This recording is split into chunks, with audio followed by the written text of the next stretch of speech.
नमस्कार बंधुरा बनी रान्नाघरे आपनादेर सबाइके स्वागत जानिए आज आमी आरो एकटा रेसिपि निये चले एसेछि आपनादेर सामने। आज आमी तैरी करब लाल शाकेर टक चिंगड़ी माछ दिए। एई शाकटा किन्तु खेते खूब सुंदर लागे, टक मिष्टि चाटनी। आमादेर बागानेर लाल शाक दिए आमी रान्नाटा करब। देखुन आमार मा शाक तुले निচ্ছে। आमादेर बागानेर लाल शाकटा किन्तु कोनो सार ओषुध छाड़ाई किन्तु तैरी लागानो। देखुन सब शाक तोला हो गेছে।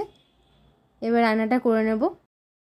লাল শাকের টক মিষ্টি চাটনি করার জন্য এখানে আমি লাল শাক নিয়ে নিয়েছি দেখুন, আর নিয়ে নিয়েছি কাঁচা তেঁতুল 4টে, আর নিয়ে নিয়েছি এখানে চিংড়ি মাছ 100 গ্রাম ছোট কুচো চিংড়ি নিয়ে নিয়েছি নদীর। এবার আমরা শাকটাকে কেটে নেব, ভালো করে বেছে শাকটাকে কেটে নেব। নিচের যে শেকড়টা আছে এটা বাদ দিয়ে দেব, দিয়ে আমরা শাকটাকে কুচিয়ে নেব। শাকটা খুবই কচি, দেখুন শাকটাকে এবার ছোট ছোট করে আমরা কুচিয়ে নেব, বড় করেও কুচিয়ে নেব।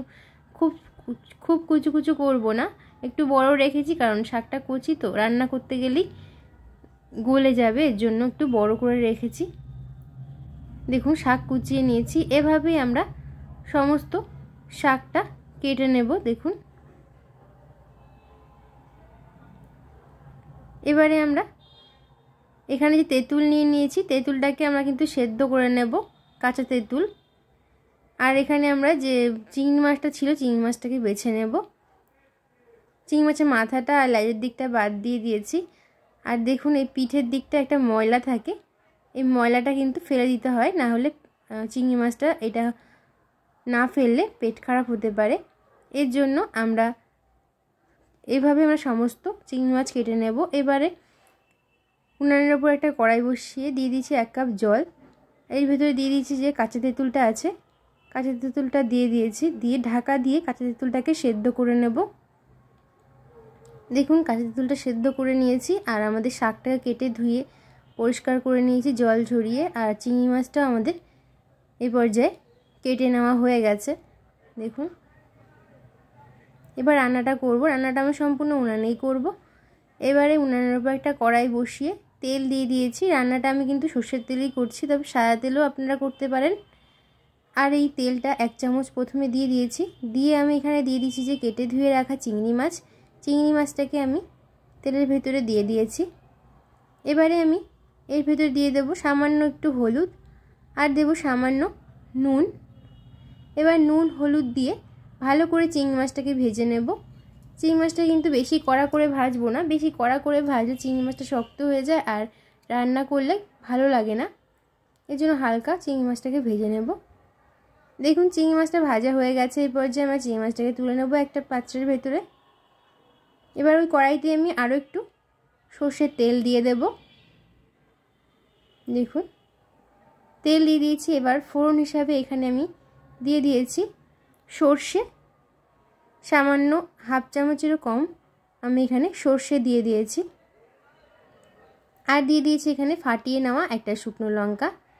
এই সমস্ত ফোড়নগুলোকে কয়েক সেকেন্ড ভালোভাবে নাড়াচাড়া করে নেওয়ার পর দিয়ে দিয়েছি এখানে কেটে ধুয়ে রাখা লাল শাক। লাল শাকটা দিয়ে ভালোভাবে নাড়াচাড়া করে নেব। নিয়ে এখানে দিয়ে দেবো স্বাদ মতো নুন, আর দিয়ে দেবো এখানে হলুদ। হলুদটা এখানে আমি কম ব্যবহার করছি, কারণ হলুদ দিলে লাল শাক বেশি যদি হলুদ দেওয়া হয় লাল শাকের কালারটা চেঞ্জ হয়ে যায় আর দেখতে ভালো লাগে না, এর জন্য আমি এখানে সামান্য হলুদ ব্যবহার করেছি। আর নুনটা এখানে সামান্য ব্যবহার করেছি, পরে লাগলে আমি আবার দিয়ে নেব। এবার আমি এখানে যে তেঁতুলটা সেদ্ধ করে রেখেছিলাম তেঁতুলের ছালটা ভালো করে ছাড়িয়ে নিয়েছি। এবার তেঁতুলের ভেতরে আমি দিয়ে দেবো সামান্য একটু জল, দিয়ে তেঁতুলের যে পাল্পটা আছে পাল্পটাকে আমরা বার করে নেব। যে আটিগুলো ওই তেঁতুলের যে আটিগুলো আছে বীজগুলো, এই বীজগুলো আপনারা ফেলে দিতে পারেন, আবার আপনারা এটা দিয়েও দিতে পারেন। আমি একটা বাটিতে তুলে নিয়েছি।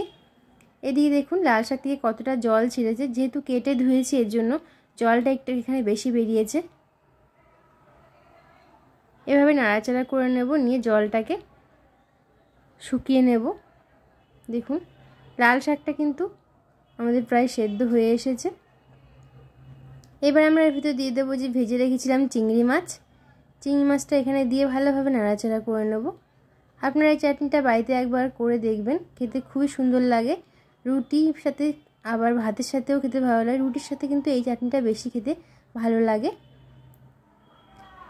এবার সমস্ত কিছু ভালোভাবে নাড়াচাড়া করে নেওয়ার পর মিনিট 3 এবারে আমি দিয়ে দেবো এখানে যে তেঁতুলের কাইটা ছিল বা পাল্পটা ছিল, সেটা আমি এখানে দিয়ে দিয়েছি।